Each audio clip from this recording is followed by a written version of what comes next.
Welcome back. Here we are at the Schomburg Pavilion, Villa Amio, getting ready for Art of Benching, Session 2. Jeff is getting ready. Adamus is here. I invite each of us, can you just breathe it in? Breathe in the beauty of those energies. Take the good deep breath, that good deep breath, feeling into the beauty of this moment. It's all just your energy. Please feel it, allow it, be with it. Take the good deep breath of life, the good deep breath of life. Breathe, feel those energies. They're flowing throughout your body with every breath. Breathe it in. Breathe in Adamus. He's here always for each of us with every breath. So breathe it in. Breathe in the beauty of it. Breathe. Breathe as we go forward.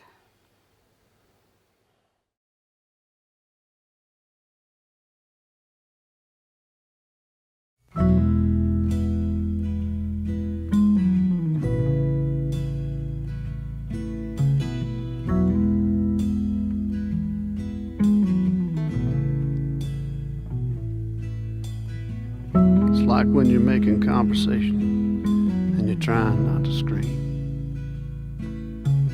And you're trying not to tell them. You don't care what they mean. And you're really feeling fragile. And you really can't get home. And you really feel abandoned. But you want to be alone. Oh, friends, that shine like diamonds. Oh, friends, you can always call. Oh, friends, Lord, you can't buy 'em.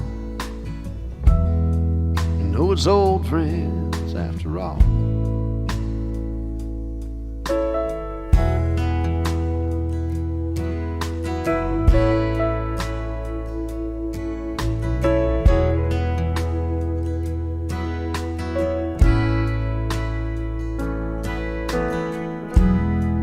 The house is empty and the lights begin to fade and there's nothing to protect you except the window shade,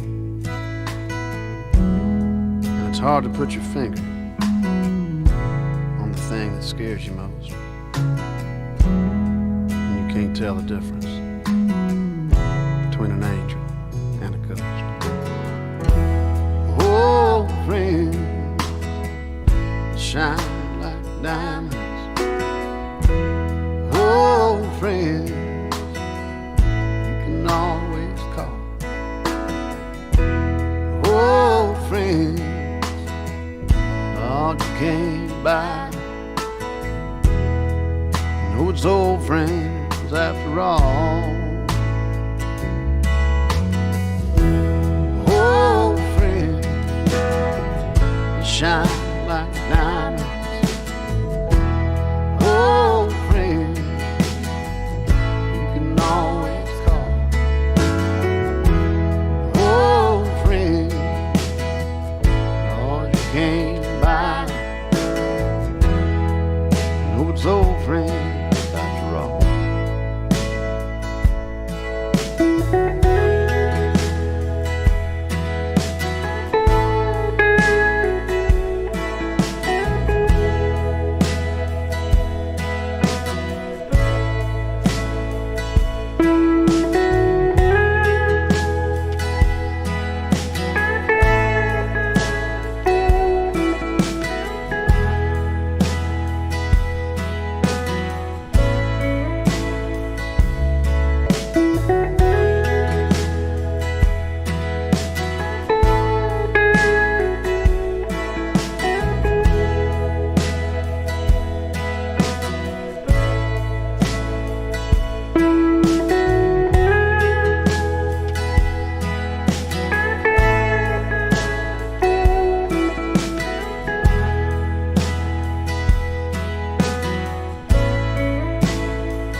I am that I am, Adamus of Sovereign Domain.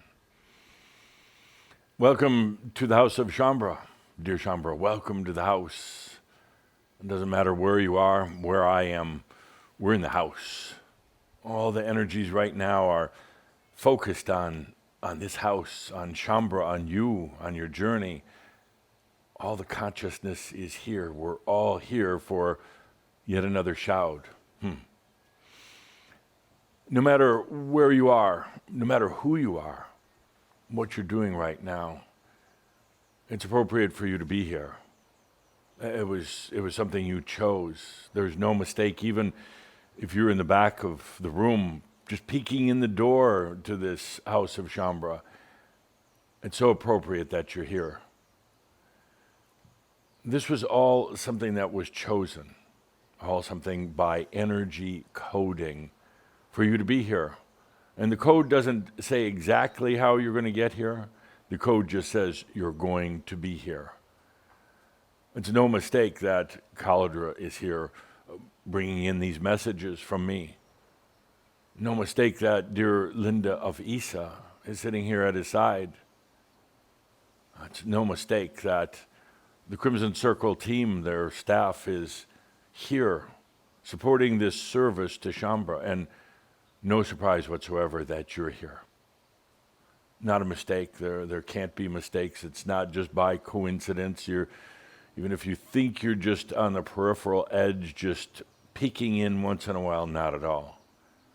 This is all by coding and by design why you're here.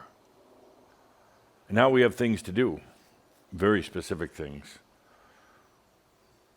As I said a while back, it's not just about your realization. That's a given. That's why I don't focus a lot on it. A reminder now and then just to take a deep breath and allow it, but it was going to come anyway. We're here on the planet right now as this group called Shaumbra. A beautiful term, by the way. Shaumbra has actually become an entity. Not a soul being, but an entity. Because of everything that you and we have done over these many, many years. But no mistake that you're here.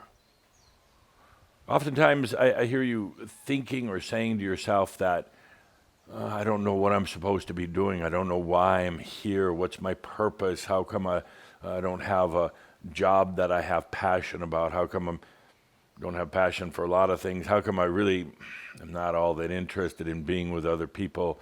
Why is it that I feel sometimes I'm like a ship without a rudder? It's because there's been a lot of waiting to get here. There's been a lot of waiting for society, mass consciousness, all the elements to do their things, to be at this time of the machines, to be at this time of the new species of humans on the planet, new body, new mind, new consciousness, and new thoughts at this time. This is why you're here. You chose it. We didn't drag you out of bed and make you come along with us. You chose to be here at this time. I don't know, there's times the mind goes back and forth and it wonders and it ponders and it doubts and it questions. That's fine. That's what the mind has been doing. Maybe we could start changing that. But right now, just feel into it. Your choice, you could kind of say your soul destiny. Destiny that, yes, you could have left at any time. Some Shaumbra have. They've left and some have not come back. Many have come back because they realize it's not about lessons. It's not about teaching. It's not about having to watch everything that we do, having to participate in every workshop, cloud class, or anything else. It's because we're here with the common bond of being on the planet right now as masters, not as needy humans, not as unfulfilled humans, but as masters. And whether you realize it or not, but you are a master. There's still that part, maybe that doubts and plays games, but you actually are. You really are. Otherwise, you wouldn't be here and I wouldn't be here. Feel into it for a moment, the reason you chose to come back. the reason you chose to be here at this time. Feel into the path that's brought you here. Sometimes a very long, arduous path, but one thing is you've got stories. You've got a lot of stories. Feel into this whole destiny of the soul that brought you right here.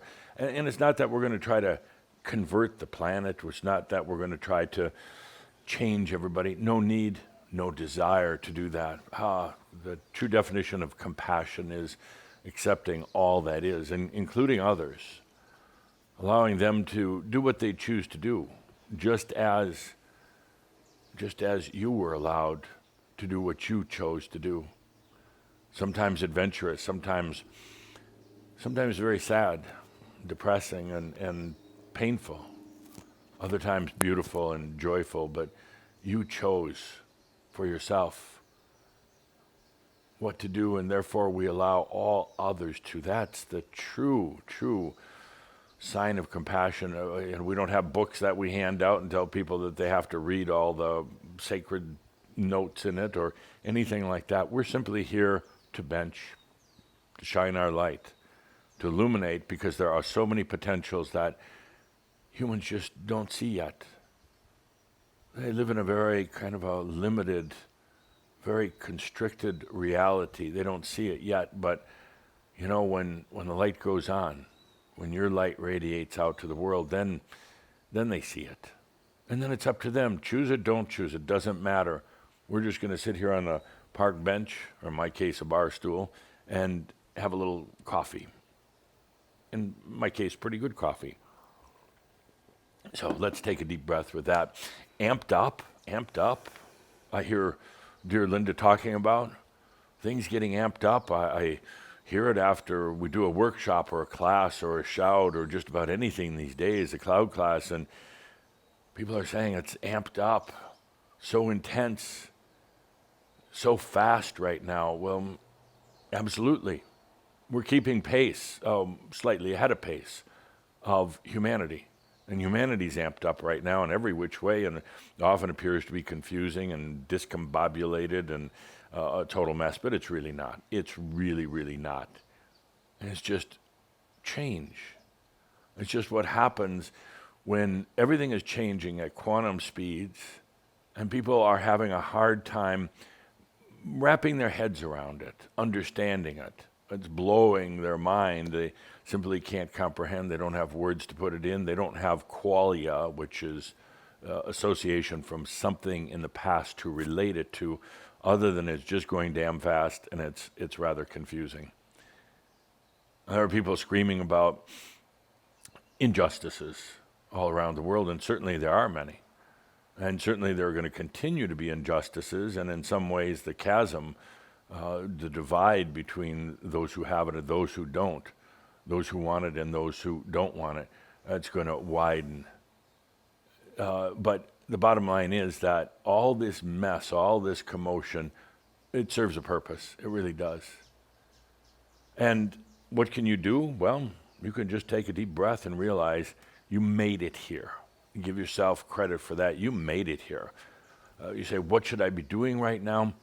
Nothing. You've done all the doing you need to do. You've done all that doing. You can put that on your homepage as a quote. You've done all the doing that you need to do, and now you're here. And it's time actually to join in with the other ascended masters who are on the planet right now and just enjoy life. Radiate your light. Do the things that you haven't done for yourself. Be bold and daring. Break out of the mold. Do things that you haven't done for yourself. If you say, yes, but I'm supposed to be here for the planet right now radiating my light. Yeah, and that happens when you do things for yourself, when you enjoy life, when you put an end to your own suffering. But right now, you're here by your choice. And you're here with others, like-minded, not bound together in some tight-knit community or commune or oneness or anything like that. But you're here with the association with others, the companionship and the friendship with others, with your old friends. Old, I mean old, like Atlantean old, like Yeshua times, biblical times old, like mystery school. You're here with your old friends. And now is the time. You've earned the right to sit back, have a cup of coffee, a glass of wine, whatever it is. You don't need to be doing. You've done all the doing. And now it's just a matter of being here. Can you take a moment as we launch into this shout to just accept that, to allow it? You've done all the doing that you need to do, and now you've arrived. Now it's time to savor in your mastery. Oh, you're going to be learning more and more, or experiencing more and more, what it's like to have your energy serve you. Can you just simply allow that you're a master here at the Time of Machines, doing exactly what you came to do, just turning on the light? That doesn't take a lot of work. Just turning on the light, sitting back, and then watching, observing. That's one thing maybe you could do if you were going to be doing things, is observing. It's fascinating right now to watch from behind the short wall. Fascinating to watch. I'm going to go through a benching Marab with you today, later. And it's just benching. It's pretty easy. You don't need a lot of training. You don't need a lot of schooling for it. It's just benching. You sit your arse on a bench or a chair or whatever it happens to be. Grab your favorite beverage or snack. Take a few deep breaths, put in some music if you want, and bench, meaning letting your light shine out to the world. That's pretty easy. And then observe what happens. Observe what happens in the world within, let's say, a relatively short time after we do a benching Marab in this house of Shambra. Watch what happens in the next, I'm going to say, maybe a fortnight, two weeks after. It might happen sooner, it might happen later. And you can say, well, something was going to happen anyway. Well, you start looking at it, look for real change, look for a big shift.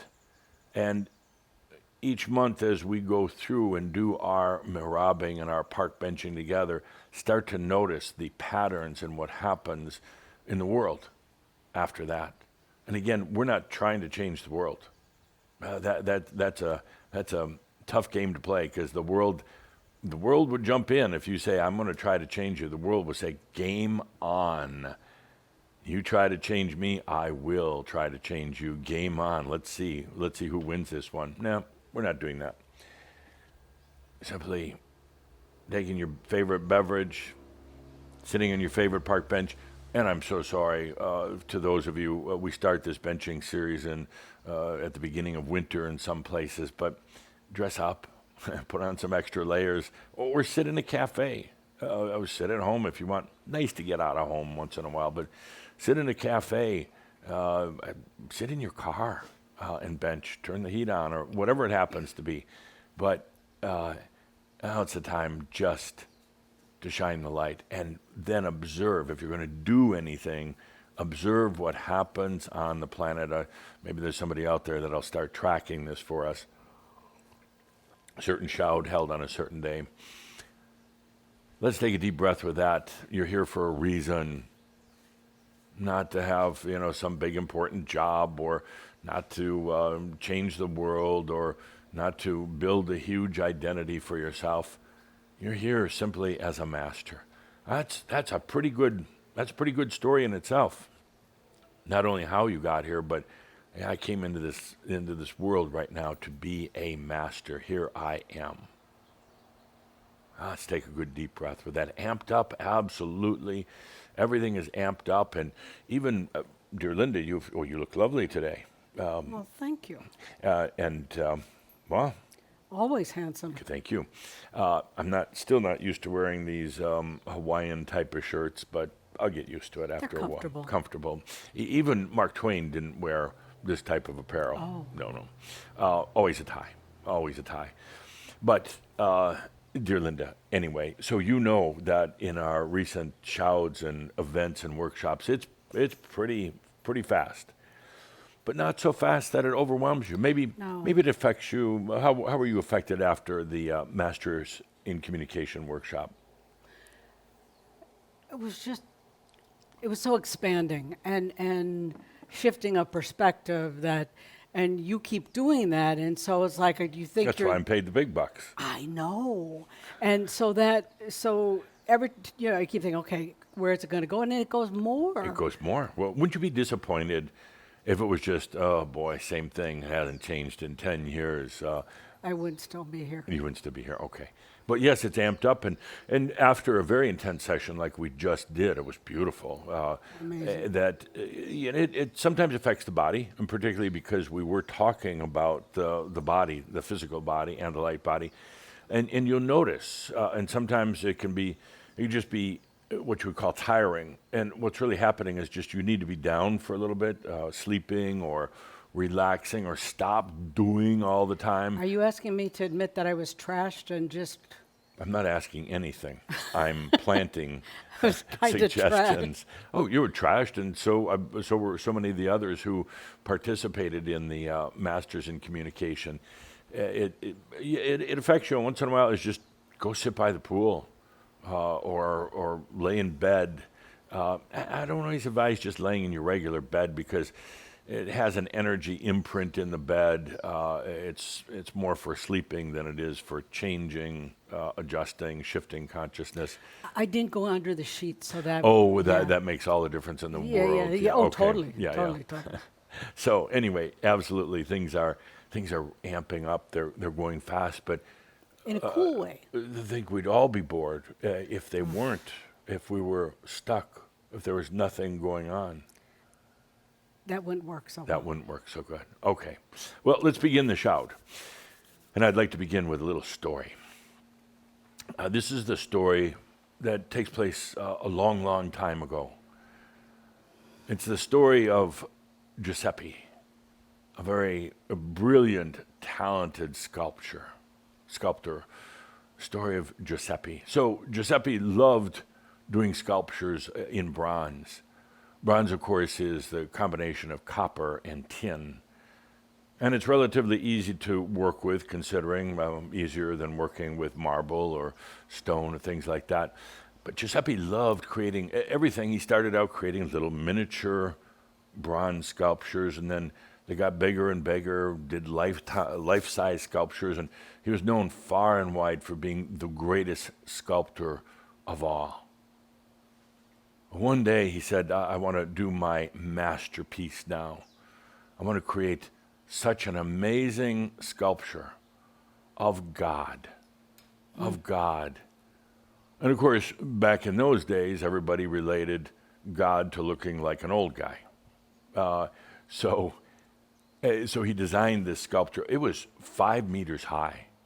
It was tall, the tallest sculpture that anyone in known history had ever attempted to do. And he spent a lot of time working on the design of God, but of course it looked like man. And things really haven't changed much since then. People still relate God to being some big old guy.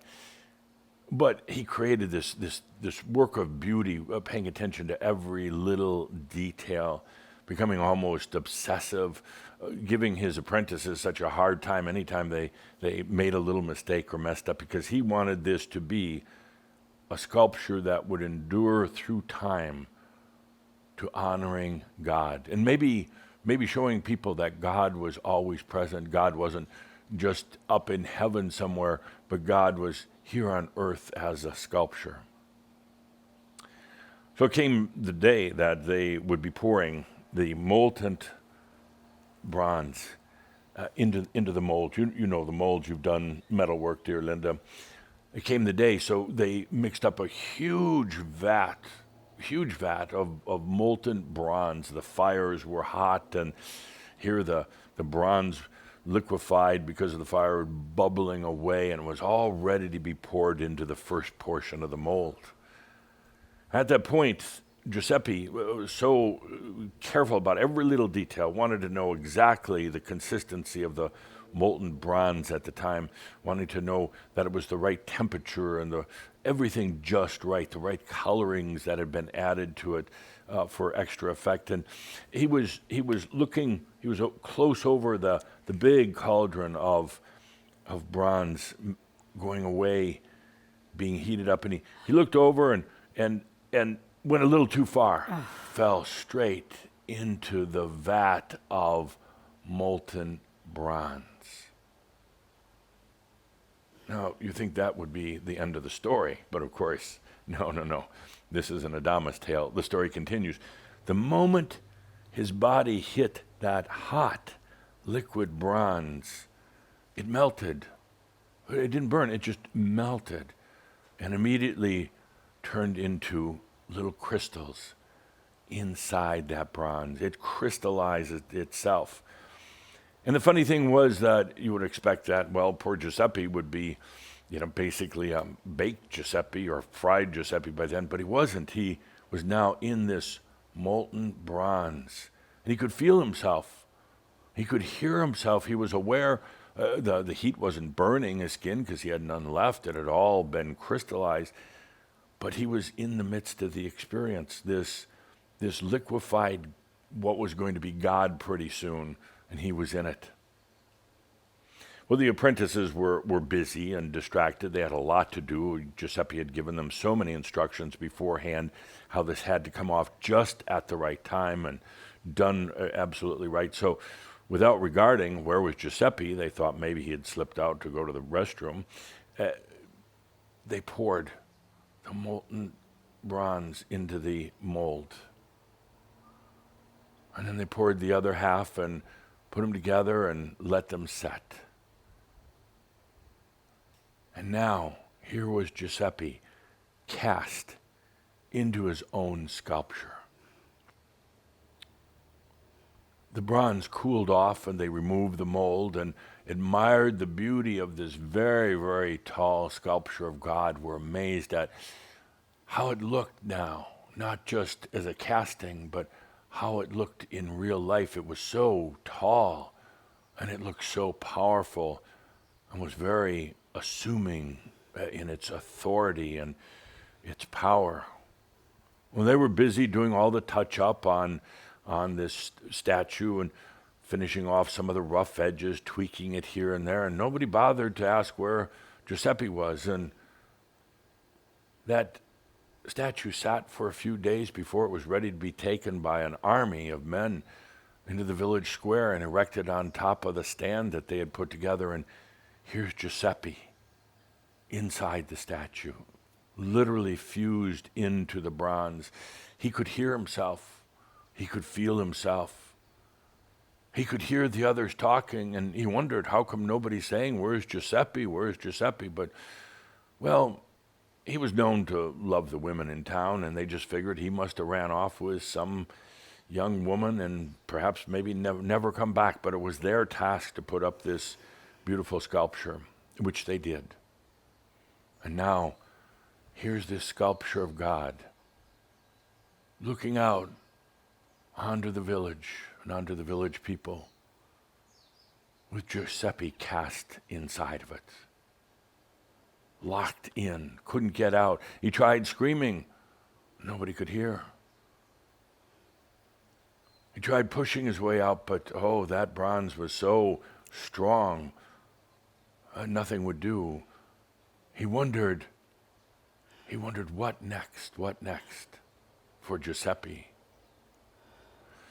It wasn't too long before people actually kind of forgot about him. Again, they assumed he ran out of town with someone or something, or who knows. But pretty soon, the villagers would come by every day and honor this statue of God, not knowing that Giuseppe was looking at him, could feel him, could see him, could hear him. And then one generation after the other, admiring this statue of God, people came from far and wide to see this work, and pretty soon they forgot who actually was the artist that did it. It was just God. Pretty soon the tales around the countryside came to be that this statue just appeared one day, and it had some odd characteristics. That even though it was just bronze, it almost appeared at times to be alive. Some claimed that at night it glowed a little bit. Some claimed to hear voices coming from it. Generation after generation, they filed by on the statue of God here the whole time, Giuseppe looking out at them, wondering, if he'd ever get out of the statue. He became so ingrained in the statue after a while that he became the statue. There was no longer really a Giuseppe, there was just the statue there. He forgot about who he was, he forgot his name after a while. He was now just the statue.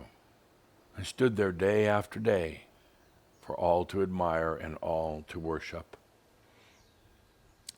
Many generations went by now, and the toll of the elements began to show up on the statue. The wind, the rains, the storms, especially the pigeons. And slowly, slowly, the statue of God created by Giuseppe started to wear away. Pretty soon, it didn't have the same charm it did when it was new, in its first 100 years. Pretty soon, it was just getting old and dirty. People from around the land stopped coming by to visit it. People in the village stopped coming by to worship it or ask for prayers to be answered. Pretty soon it was all but forgotten. The shrubs began to grow up around it, trees towering over it. And pretty soon it was just all but forgotten, here with Giuseppe locked in. And then one day, 1,000 or more years later, with the statue of God standing there over the village, but now pretty much forgotten, one day a big storm came up.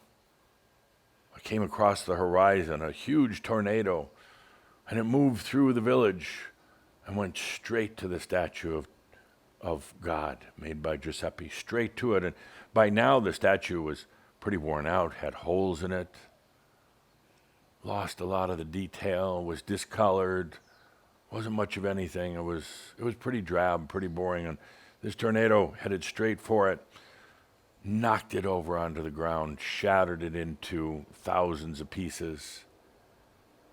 And at this point, all this commotion woke up Giuseppe after over 1,000 years of being stuck in his own sculpture. It woke him up. And upon awakening, he didn't really still realize who he had been, but he knew he had been trapped in this sculpture for a long, long time. Upon awakening, there was almost a fear that came over him. Who am I now? I'm no longer this statue. I'm no longer the statue of God. Who am I now? I am free, but what does that mean? What do I do with my freedom? I'm no longer cast into this statue. The statue is all in pieces now, scattered near and wide, but who am I? I have no identity anymore. Then Giuseppe heard kind of a voice from the inside. And that voice said, well, you're God. You played the role for over 1,000 years as a statue, now go out and live it. You're God. And Giuseppe said, well, I don't really have any other choices because I don't remember who I was. I have no sense of identity anymore. It was so locked up in the statue and I forgot who I was. I might as well just go out. Freedom, I don't know what that means.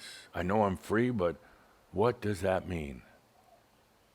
Giuseppe, similar to Kuthumi, just started walking.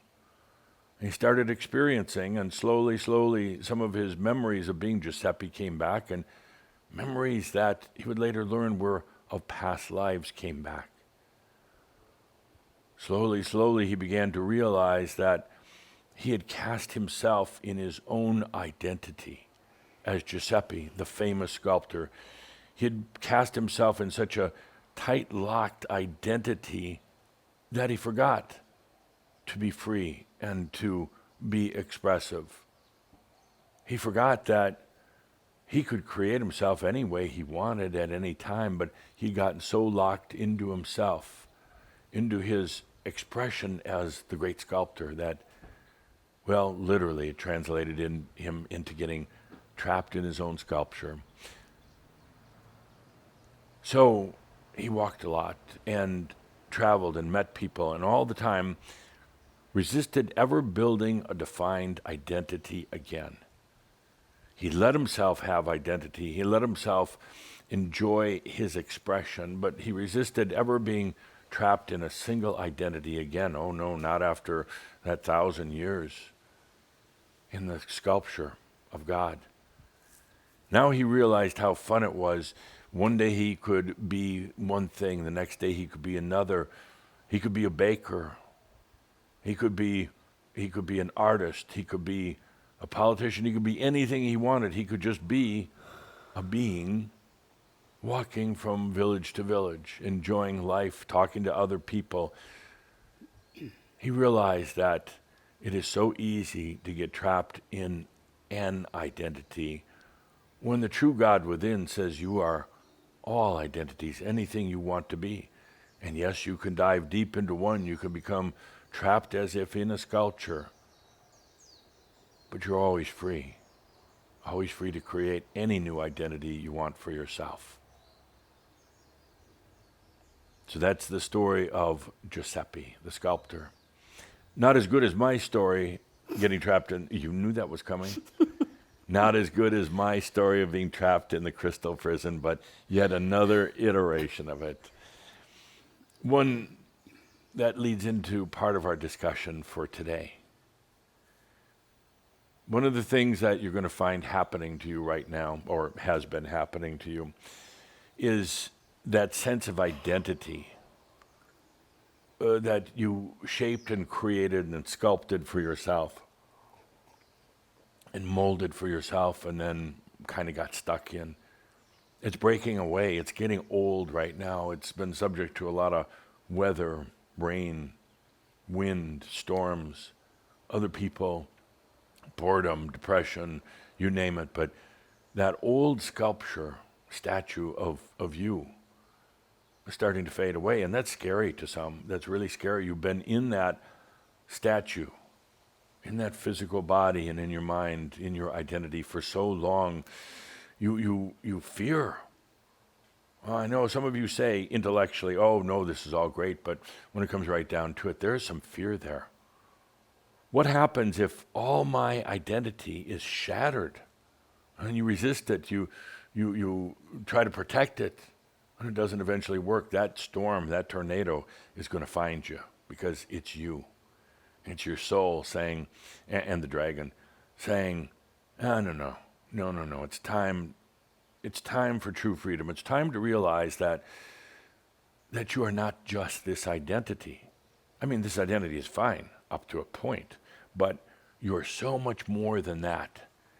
And if we have to shatter it, if we have to tear it apart, if we have to get you out of that statue, that sculpture that you've been in by force or whatever, it's okay, because we know that ultimately you want to be a truly free being who has the capability to change identity, to change your expression, to change how you relate to others at any time. That's the Magi, that's the magician, the Merlin.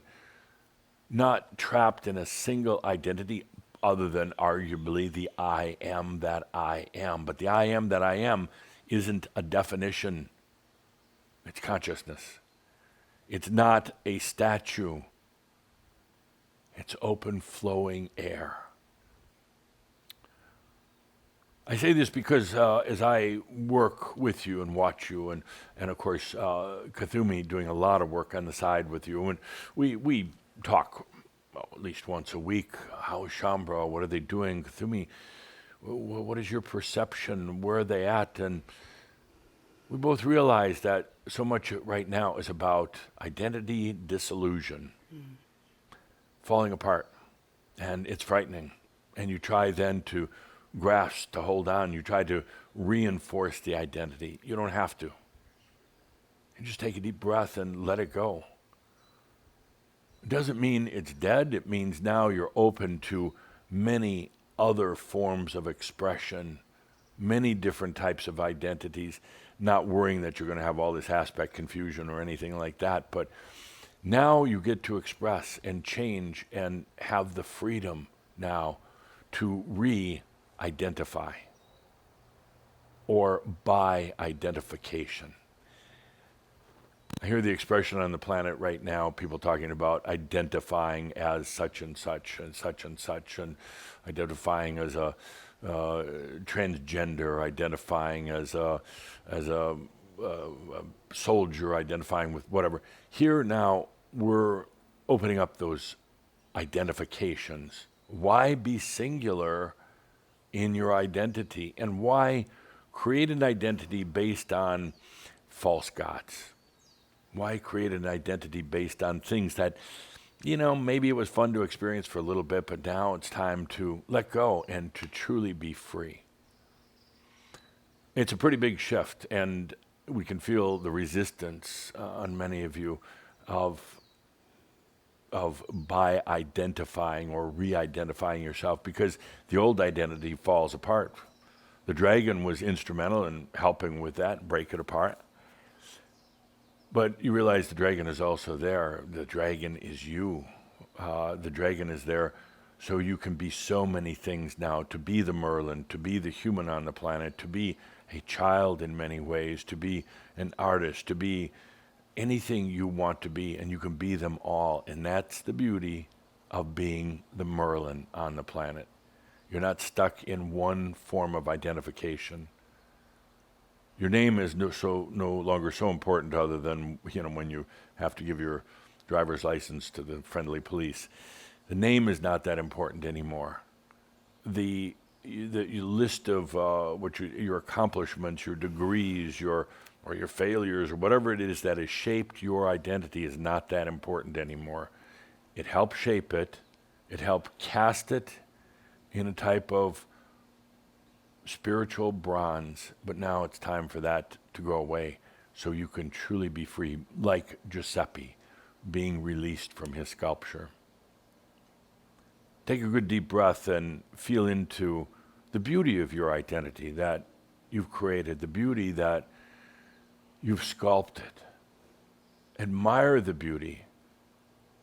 Admire that it is God also, but like Giuseppe, let's not get trapped into that sculpture, into just that singular identity. The point is, you go multi-identity now. And it feels a little awkward at first. Feels like you want to find your kind of your ground base, your baseline on things. Where's the balance point? Don't worry about it. Where you're at right now, between your body, mind, your spirit, your soul, it all works itself out. That's, if there's any point I can impress on Shaumbra right now, I've tried to do so in so many different ways. Stop trying to stop trying to shape sculptures right now. Even of yourself as a master. Some of you are still, you're trying to do that. You're trying to say, well, what is a master? Let's define it. Let's cast it in bronze as the master. It's not like that. The master is very fluid. The master time travels. The master is beyond space itself. The master doesn't need a definition of itself. Just the I am, I exist is enough for the master. It doesn't need to now define itself in what it dresses like, or how it talks, or anything like that. It is truly sans definition. You can be playful with it, have fun, have dress-up days, travel to different places, do different things. It's just right now, don't be Giuseppe getting caught in your own definition, because it's changing. Don't work on a new definition. Don't work on a new identity of yourself. You don't need to. It evolves. It shines through on its own. If there's anything to do right now, it's simply to experience. Sometimes it means getting out of bed and getting out of the house. Go experience the new you, the new identities, plural, that you're creating. Go experience that. Let's take a deep breath with that and feel in. And this is not something you have to work at. I'm simply reporting to you on what's happening in your lives right now. Why you're feeling the way you're feeling. Why sometimes you feel you just want to break out of this old statue that you've been almost hoping that that tornado will come along. I mean, almost wishing that it would come along. And I'll go so far as to say you're creating that tornado to come into your life after you've been in that old statue for a long time, stuck in it. Now you're creating, the elements by themselves, the wind and the rain, wasn't enough to do it fast enough. So you're saying, bring on that tornado. I'm ready to bust out of this old human identity. It's a necessity, actually, in the evolution of the human species right now, the way you're going into it. It's a necessity to break out of that statue, to basically have it shatter in pieces. And it doesn't have to hurt. It can be joyful. But it's almost a necessity to break out of that, to begin experiencing yourself on multiple levels.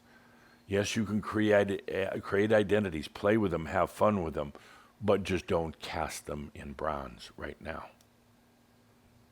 Let's take a deep breath with that into all that you are, into the many identities. And to beginning to experience them, yes, when you go out and you're with people, you go to the store or you do some creative project or whatever you do now, you begin to see how that old identity didn't need to be there so stuck as it was. Some people really fear not having an identity. I mean, it'd be difficult for most humans right now if we said, okay, next Sunday we're going to be taking away everybody's identity. They would freak out, as you say, because they're so identified with it. They're so cast into it. That's what they associate with. It's what they connect with when they get out of bed in the morning, and that's what they're connected with all day long, and they gripe about it and complain about it, but they'd be lost without an identity. You, Shambram, you don't need an identity. You can have fun with them, but you no longer need one. It's simply, I am that I am. Now, what do I choose to be in the moment? Let's take a good deep breath with that. That's what so many of you are going through right now, and will continue until that statue is broken. And like Giuseppe, you free yourself, but then there's that moment of freedom. You say, I don't know what to do with the freedom, and you want to jump back into the statue, but you can't. So you realize it's all perfect, including the loss of old human identity, so that you may realize all that you truly are. Okay, moving on. Let's take a deep breath. We'll give that just a moment to sink in. A deep breath, cup of coffee. So next on the schedule, there is a big question right now. What's the difference between consciousness and thought? We discussed it to an extent at one of the recent gatherings here at the Villa Amio. What's the difference between consciousness and thought? And it's a difficult one to address. And Linda, would you write that on the board, up at the just top like a headline, consciousness versus thought? Okay. It's a little bit of a difficult one because they're kind of closely aligned, but yet they're very, very different. And what I want to do right now is to assist you in understanding the difference. But so often they get tangled into each other. And then you categorize everything as a thought, and you react different to thoughts than you do to consciousness. So what is the difference between consciousness and thought? And I boiled it down to this. Very, very simple, easy to remember. I like doing easy to remember things. Remember, dear Linda, how we did the easy to remember in a recent workshop, that you don't always want to use words. Words can be so limiting because you're communicating now energetically. So I came up with a wonderful little saying that's very, very memorable as to not have to define everything in words. And that little saying was, do you remember what it was? Yes, you do. She doesn't want to say, Words can be turds. I did not want to say that. It's that simple. I did not want to say No, that. words can be turds, and when I did not want to say that. and I explained that turd is an ancient Greek word that means kind of messy and what? You made that up. I made that up. I totally made that up. But as I told the attendees at the workshop, you'll never forget that when you say, oh, it's so hard not to use words when I'm being in energy communication and my mind slips into words and I slip into words. And yeah, that's when I say, yeah, you don't need words, really. Words can be turds. They can stop the natural open expression. But that's not the point I wanted to make for the board here. How to tell the difference between consciousness and thoughts. And it's real simple. Ellipses or ellipsis. Ellipses. 4 dots. 1, 2, 3, 4. If you just put 4 great big dots there on the board. 4 dots. Now, typically the ellipses, I'll have Linda write that in just a moment.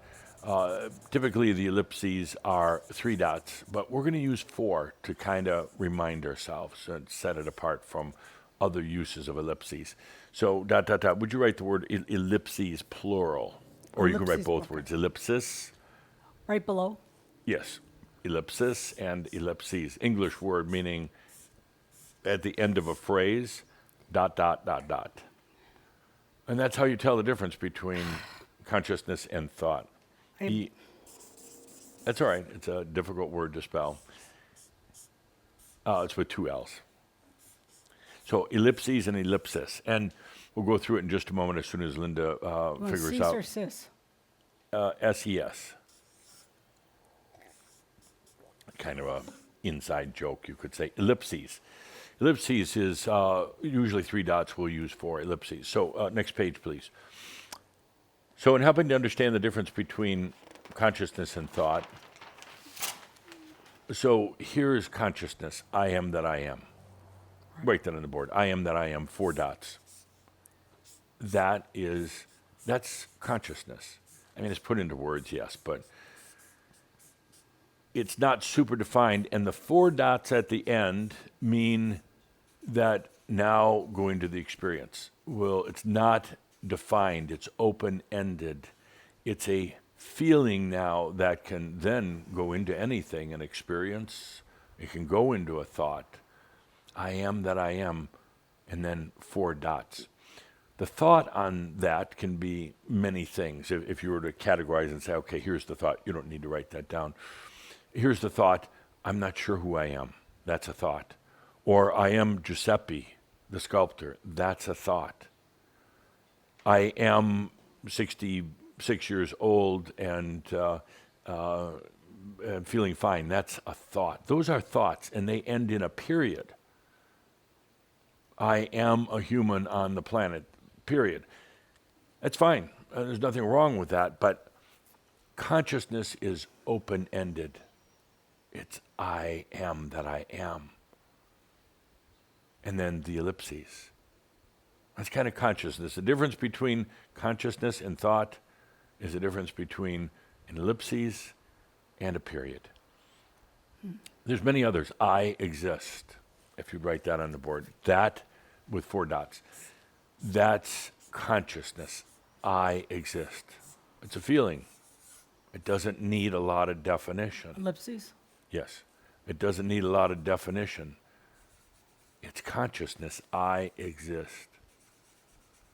If that were to go into thought, it could be anything from, I wonder what I'm doing here, or I feel myself in the human body, or I wonder how long I'm going to exist. Those are thoughts. And just energetically feel the difference. I exist. It's consciousness. It's an awareness. I exist. And then a thought would be, I wonder how old I'm going to be when I die. That's a thought. Not that it's bad, not that it's anything, but to understand the difference between consciousness and thought is to understand the difference between yourself as a master and yourself as a human. Another one to write on the board, it's a beautiful day. It's a beautiful day. That is consciousness, and followed by the ellipses. It's a beautiful day. You get up in the morning, you step outside, and truly, at its highest form, you don't even need those words. I'm using them here. You could just do ellipses. You could just take a deep breath into the day, ellipses, ... To be continued, more to come, to be experienced. It's a beautiful day. That's consciousness. It's a feeling. And then the thought is, it's very sunny. The thought is, I wonder what I'm going to be doing the rest of the day. The thought is, well, I wonder if a storm's going to come up. The thought is, oh, it's going to be hot today. Those are thoughts, and they're fine. Or, it's a beautiful day. I'm going to do something for myself. So it's a beautiful day, consciousness. I'm going to do something for myself, thought. And that's the way it works. The difference between consciousness and thought is the difference between ellipses, open-ended, ... and a period at the end of the sentence. Thoughts are structured. Thoughts are temporary. Thoughts are like sculptures or statues. They're defined, and then there's a period at the end. That's the end of it. You have a lot of thoughts in your brain every day, and thoughts all the time. Thoughts about, even right now as we're talking, thoughts about, well, do you understand this? Do you want to understand it? Thoughts about, oh, that was so clever, Adamus. Those are all thoughts. Ultimately, consciousnness is really, you don't even need words like it's a beautiful day. Consciousness would just simply be, it is, ... How about that on the board? It is. Where you're not even trying to put anything on it. A little something's fine, it's a beautiful day. That's good, that's conscious. But ultimately, it's simply, it is. It is. And then you feel it. And you experience it. You experience the feeling. Then you could go out and experience that in a physical and mental form. It is. But for right now, you could throw a couple extra words in there. It's a beautiful day. You take a deep breath and you feel it. That is consciousness. That is awareness. I bring this up because so often it's difficult to discern what is consciousness and what is thought. What part of me is consciousness? Is consciousness simply something that goes through the cerebral cortex of the brain and it's emanated from there and then connects and communicates with every other part of me? No, that's a thought. And no, it doesn't begin in the cerebral cortex of the brain. It's part of the brain that takes consciousness and flattens it, puts it into thoughts and words. Consciousness, where is it? Everywhere. It's everywhere you are. It has to be, otherwise there wouldn't be anything else. If you weren't here, there would be nothing. So consciousness is everywhere. It's not just in the brain or just in the body. It is in those things, but it's everywhere. Consciousness doesn't take up space and it's not synced into any form of time. It's just there. Consciousness, it is. I am. Thoughts, on the other hand, are defined, oftentimes judgmental, oftentimes put into words so they can be communicated supposedly more effectively. Thoughts are what builds an identity. And I'd like that on a separate sheet of paper. Thoughts are what build your identity. Consciousness doesn't build identities. But thoughts are what builds identities and makes you into what you are. Makes you a very unique individual and very complex form of being on the planet. But it's all the thoughts, the thought that I'm a certain age, the thought that I don't feel good today, the thought that I get so much to do, the thought that I can't wait for the next shout. Those are all thoughts, some good, some not so good. And you're used to these thoughts constantly jabbering away in your head. And then you think it's consciousness, you think that's who you are. It's not. They're just thoughts. They're just thoughts. And you have far too many of them running through the brain right now. You are consciousness. You are consciousness. I am that I am.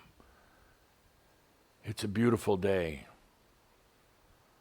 I love the taste of my meal. That's consciousness. That's awareness. And then it goes into thought. Oftentimes, these tomatoes are really fresh. The fish has a nice seasoning on it. The cake is so sweet and delectable. Those are thoughts. But consciousness is, I love that I'm so connected to the energy of my meal. That's a consciousness with 4 dots behind it. Ultimately, though, as I said, it is. I am, it is. That's consciousness. But humans need more words than that. Let's feel into your consciousness right now. It's not in a specific place, and it doesn't come from your brain, and it's not thoughts. It is simply, it is. I am, it is. It's awareness. Consciousness by itself will never create an identity. It will not create an identity. It is very fluid, open, flowing. It's a ... at the end of a sentence. It keeps going. It doesn't stop. It flows. It flows from, you could say, one sense of consciousness into another, one awareness into another awareness. It's very, very open-ended. You are consciousness. And the consciousness doesn't tell you what to do at all. The consciousness is simply aware of what you are doing. The consciousness doesn't create an identity. The consciousness is the true you. It doesn't think. It doesn't need to think. It is simply I am that I am. The consciousness is the true answers within inside yourself. Those thoughts running through your brain, especially when you're trying to figure something out and then you've got conflicting thoughts, those are just thoughts.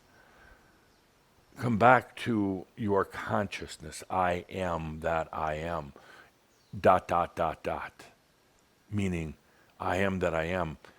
Now let me jump in and experience it. But unlike Giuseppe, let's not get stuck. Let's dive into the thoughts. Let's dive into the experience. Let's dive into the joy of it if you want, or the suffering if you want. It doesn't matter. Let's dive into it. But it's the ellipses. It's the continuation. Yes, you could say that thoughts continue all the time, but it's a series of thoughts, sentences with periods at the end, defined, structured, like the mind. The mind, it generates thoughts. It perceives consciousness in a way, in a very limited way, and then it sets up thoughts which shape your identity. And that's fine for a while until you get cast into it. Thoughts and the mind. Interesting thing about the mind, and this is very important as we go forward, because I bring all this up because your mind is changing. You're coming back to more a consciousness-oriented reality than a thought-based mental structure reality. You're coming back to more consciousness and more identification with the all that you are, not the little that you are. The mind is very structured. The mind is like that cast statue. It casts itself in a certain expression and it doesn't move. The mind is like that. But the one thing about the mind, especially right now, is that the mind is obedient. And Linda, would you put that underneath there? These are brilliant, brilliant sayings. The mind is obedient. Okay. The mind is doing what it was told to do, to have thoughts, to shape and form a reality, to stay within an identity. Part of you told it to do that, and it's very, very obedient. It will do what it's told. And it will do it to an extreme. it'll do it to an obsession. Period or ellipses? Just doesn't need anything. Doesn't need anything. The mind is very obedient. What's happening right now with the mind, because of your consciousness coming more now into awareness, is the mind is starting to obey, saying it's time that we shift the whole way we do our thoughts and reality thing. It's time now where consciousness comes in and is the big light, the big overall picture. The thoughts jump in to help shape that reality without over-defining it. The mind is very obedient right now, even though it feels like it's been resisting and saying, I'm ready for a change. Would you feel into that for a moment, into your own brain, your own mind? You have, hundreds of billions of neurons firing away right now. It's almost too much to even imagine, but the mind is simply a response mechanism. It's simply a computer there to do what you want to program it to do. And in this case, the big thing that's coming about is saying, I realize this is all my energy and it's there to serve me. And then allowing it to, versus in the past, it's like all the energy belongs to someone else and I got to get my portion of it. Now it's different, and the mind is adjusting to that right now. It's heard you. It's heard you say, yeah, that's the deal. I'm ready for energy to serve me. The mind will, it takes a little while, but it starts adapting and becomes obedient and says, we are now going to open up to concepts that we're not real familiar with, but we're going to open up and adapt to them. Open up to this energy actually being ours, and now the mind adjusts accordingly. The mind saying, I don't need to hold a singular identity of myself. I am all that I am. The mind at first, a little, structure, but it's obedient. So it says, okay, we don't need identity. You told me before we needed identity, and I made one. Now you're saying we don't need identity. Okay, we'll be very fluid, very open and flexible. Right now, your mind, your brain is adapting and adjusting. You don't have to work at it. You don't have to push it. You don't have to do mind exercises or anything like that. It's adapting. It's becoming, it always has, but it's being obedient right now to the master. And the master is you. Let's take a good deep breath with that. These changes you're going through, I'm simply sharing what you're going through. You're the one doing it, I'm not. But the changes you're going through, a breakdown in the need for structured or sculpted identities. You're no longer a statue. Right now, understanding the difference between consciousness, it's simple. Consciousness is really a feeling. It's open-ended. It's the ellipses. It's ... I exist. I exist. It's a beautiful day. I love being here at this time of machines. You could say, well, maybe it's that consciousness or thought, but bring it into consciousness, then it is. And the thought would be, I didn't think I'd ever get here. The thought is like, not what I expected. The thought is like, what really is the time of machines? But the consciousness is, I am here. I am here. It doesn't need a thought. Consciousness is who you really are. The thoughts are simply the ways of experiencing and acting it out. But let's not cast them in bronze. Let's take a deep breath. Your mind is changing. You're beginning to understand now the difference between pure consciousness, it's awareness, and then everything else is thought. Where do you go to when you are choosing something? Where do you go to when you are ready for an experience? Where do you go to when you're ready for a shift? You go to the consciousness. I am choosing all that I am. I am choosing joy. That's consciousness. You could argue it's thought, but what really comes down to, is it an ellipses at the end? I am choosing joy, then it becomes, or I'm choosing joy, period, with a period at the end. That's kind of the difference. Let's take a good deep breath with that for this transition, for the understanding of what your consciousness is, for understanding you don't need to do any identity building now. You're free to be all that you truly are, not just locked into some statue. Let's feel into that for a moment.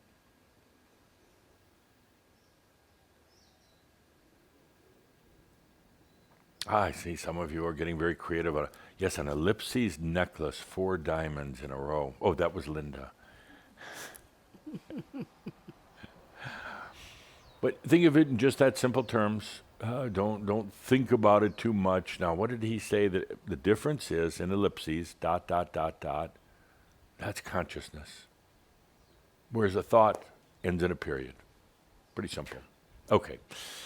Let's move on. We've got some work to do. The real reason we're on the planet right now, we're going to do some benching together.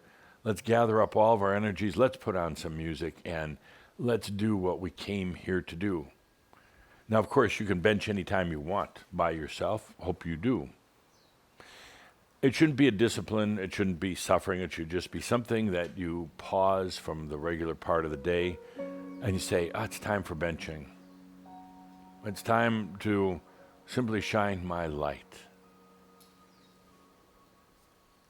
That's the reason why I'm here. I came to this planet at this incredible time. Came here to do this. And the beauty of benching is that you're not trying to inflict change. You're not trying to visualize world peace. Yeah, some would say, well, yeah, but isn't that a good thing? Up to a point, but I say compassion is more important. Compassion is the accepting. Everybody's on their journey. Yes, some of them choose suffering. Some of them choose abuse, drugs, alcoholism, whatever it is. That's their choice. When they're ready, they'll come to you. They'll come to themselves. They'll be affected by your light. Otherwise, hands off. Let them experience what they're choosing. That is compassion. So we're here, benching.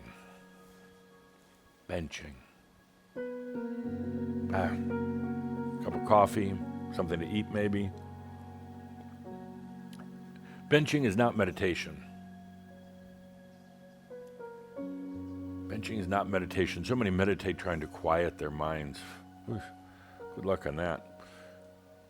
Until you understand the difference between consciousness and thought. Benching is saying, I got here, I am here, I am a master on this planet. I'm allowing energy to serve me. And now I'm just going to sit here and let my light shine. I'm going to stop for a moment, all the activities going on. I'm going to stop for a moment and just let my light shine. First, I shine it unto myself, unto my body, which, the body, we didn't even touch on that today, what it's going through right now, coming into the light body. I'm going to shine my light onto my mind, this obedient thing that sits on top of my head that's obeyed me for a long time, has just been a statue. And now, I'm being very clear in my consciousness, and therefore the mind obeys, and it will open up. The mind is very obedient, and it is very flexible. Sometimes those two things don't go hand in hand, but the mind is very flexible. I know, you say, Adamus, you've been pretty hard on the mind. I have been. Because at times working with like Shaumbra is like talking to a bunch of statues. I had to get your attention. I had to be a little bit of that tornado that came along. But now that identity, that statue is breaking down, now Now the mind is free to obey the master you. The mind is free now to bring in energy in a different way. The mind is free to communicate within itself in a different way, no longer just relying on the neurons. The mind is free to adapt and adjust to what comes next.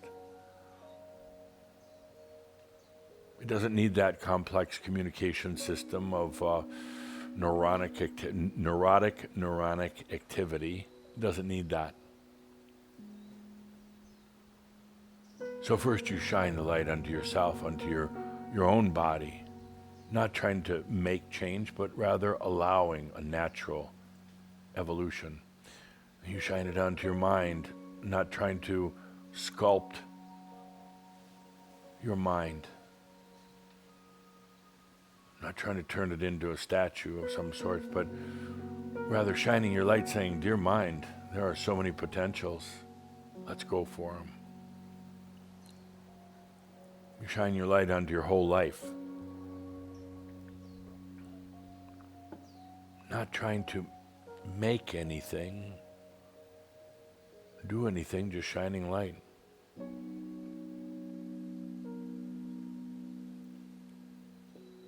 What is light, after all? But light is consciousness, awareness, pre-thought, ellipses, ...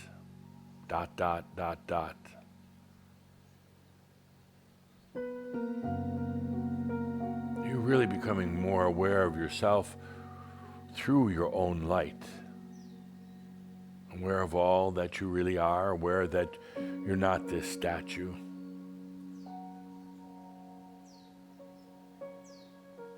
Now, let's shine the light onto the world, onto this planet, onto the physical planet, Gaia, who's leaving, but still doing her work, onto nature, such a beautiful thing. You should see some of the gardens on some of the new Earths that were created based on the nature on this planet. So many who have left this planet, gone to the new Earths, wanted to take the beauty of nature, and the gardens are amazing. They've taken the core concept of nature here on this planet and put it into life in the new Earths. You think you have beautiful shots of nature on your phones right now, just wait till you get to the new Earths if you happen to go visiting. Shining our light onto the world, realizing that humans, they're doing what they're choosing to do right now. Yes, I know many say they're lost or they're hurting. But instead of trying to rescue them, we simply say, well, here's another potential. Here's something else you could do. You don't need to be lost.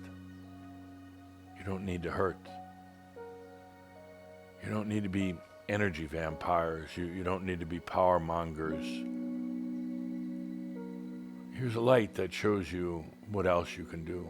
Let's shine our light right now onto every human on the planet, not inflicting anything on them, not having an agenda, simply shining light.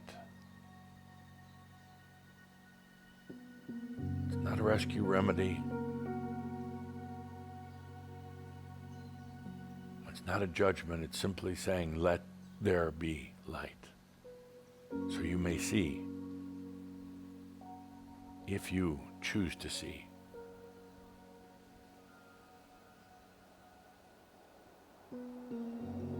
So here we are, gathered in the house of Shaumbra, open air, of course, shining our light onto humanity. What greater service can there be than doing what we're doing right now? What greater service can there be?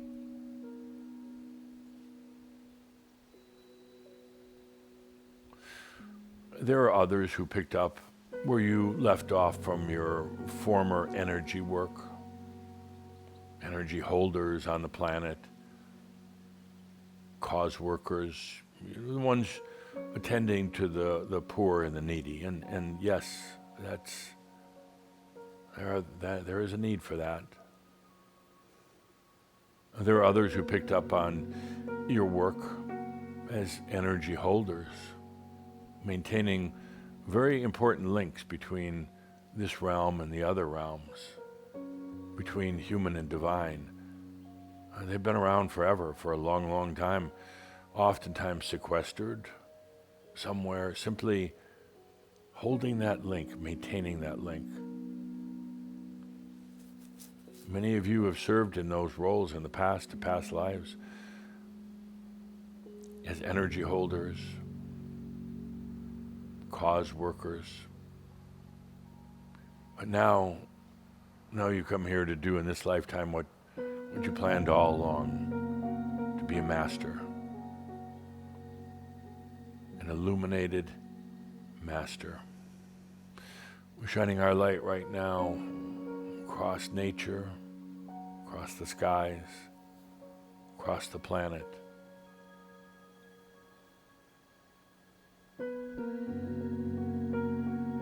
Truly no greater gift for the planet, no greater gift than for humanity.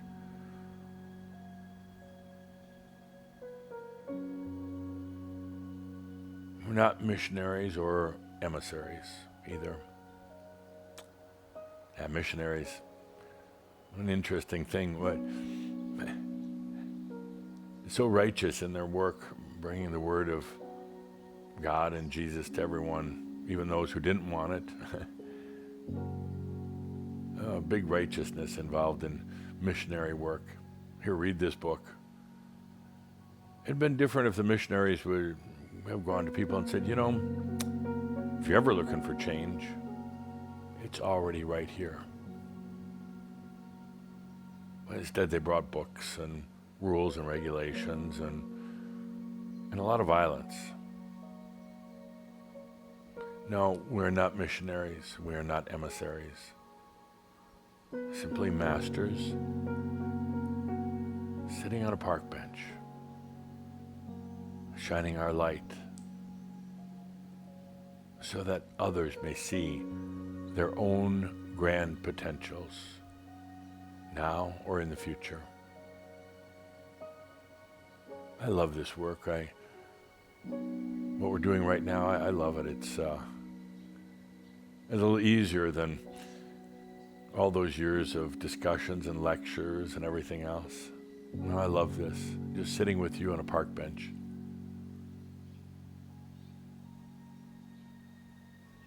You see, it's not too difficult to shine your light, particularly when you know what your light is. It's your consciousness. When you know the difference between your light and your thoughts, your consciousness and your brain activity.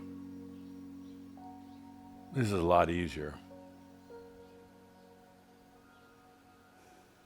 I will say that next time I would like a cappuccino versus just coffee with cream and a croissant, but I'll still be here working with you, shining our light.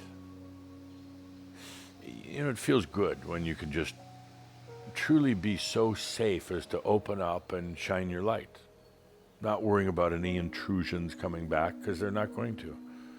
Why? Because you're not trying to change anything. You're simply shining a light.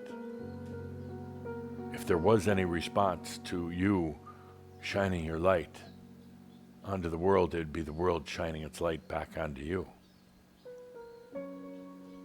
It's very different than when you're trying to change something, then the energy will naturally try to change you.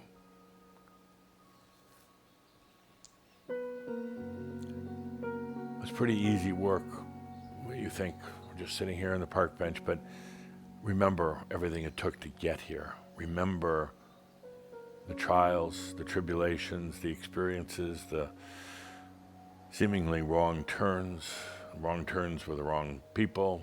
It took a while to get here. Simple now, yes, but for the average human, you get him in here sitting on a park bench, they're going to find a way to mess it up and to make it difficult. Let's take a deep breath and you're shining the light.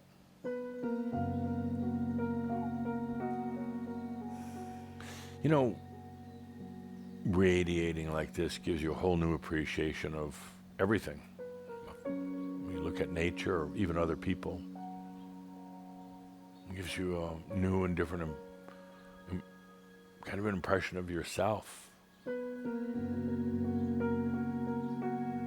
It's because the mind's not racing away with thoughts, trying to put periods on everything.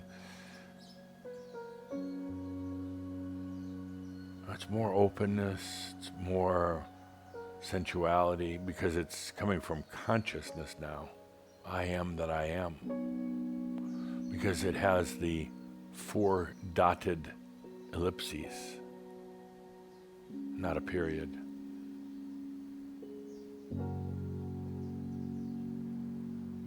Be the observer also. Be the observer. Not right now, but in the next couple of weeks, what's happening on the planet? What shifted?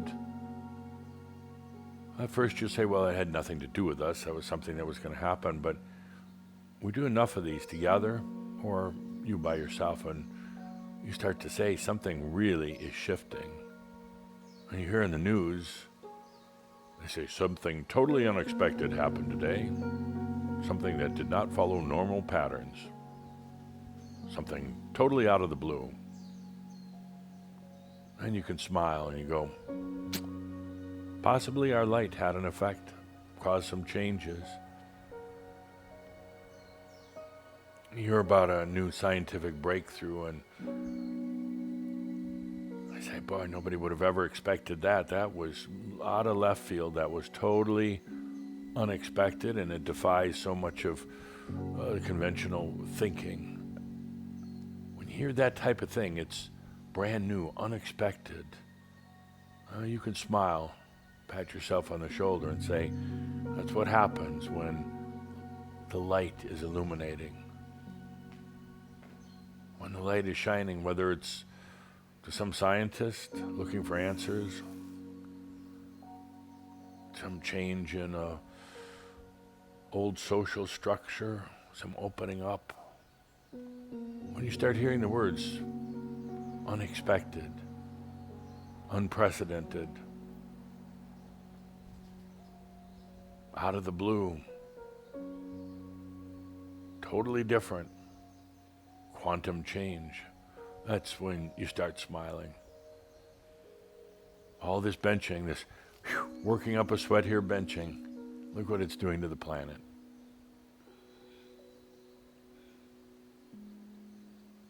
This is what you came here to do right now. You realize it's not about working on yourself anymore. Don't need to. That's a pain anyway. Well, it's like the sculptor always working on the statue. Give it up, break the statue. You're here to be a master. Allowing your energy to serve you and shining your light. It's that simple. Well, it's been fun today. I've got to get going. I want to get up to the Ascended Masters Club, and I want to look in my crystal ball. I want to see the effects of what we did today, our group Shaumbra benching. I want to see the effects. I want to see how the energies are changing, if at all. I want to see where the light is truly making a difference. Do the same for yourself. Keep your eyes and ears open.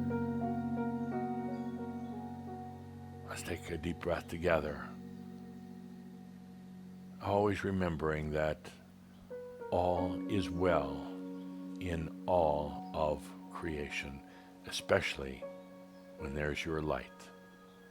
With that, my dear friends, I am Adamus of Sovereign Domain. Thank you. And with that, take some good deep breaths, letting yourself continue to feel in to these beautiful words of Adamus. Really feeling beyond the sentence all the way into all that can be. Take that good deep breath in honor of yourself. And most of all, thank you for being a part of this benching series. Great that you could be here with us. And as you know, we'll be back for the December meeting. Thank you for being a part of this event. Thank you so much.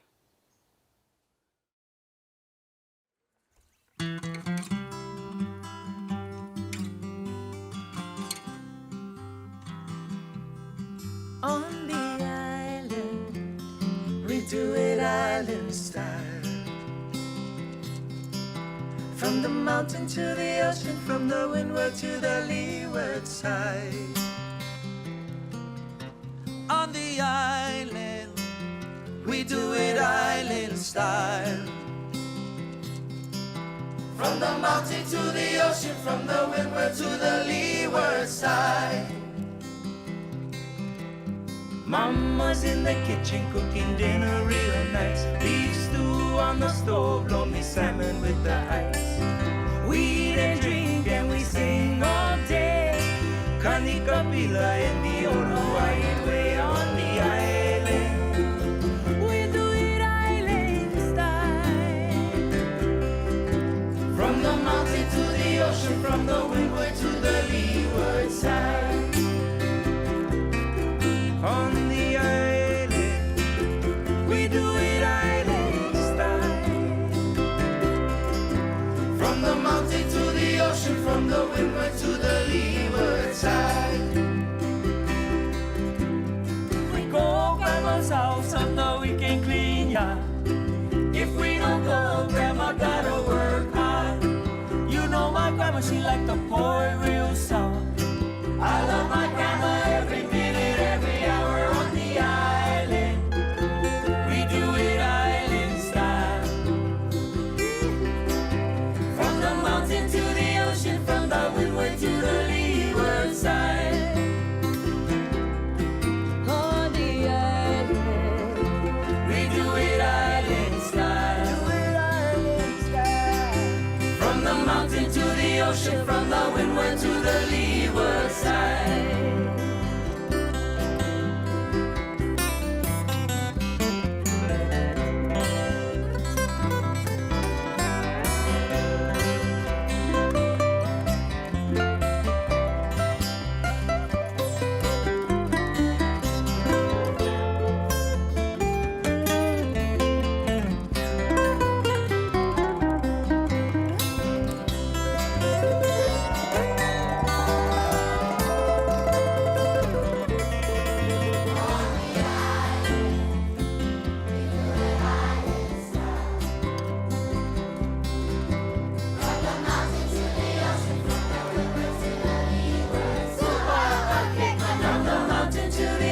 From the windward to the leeward side.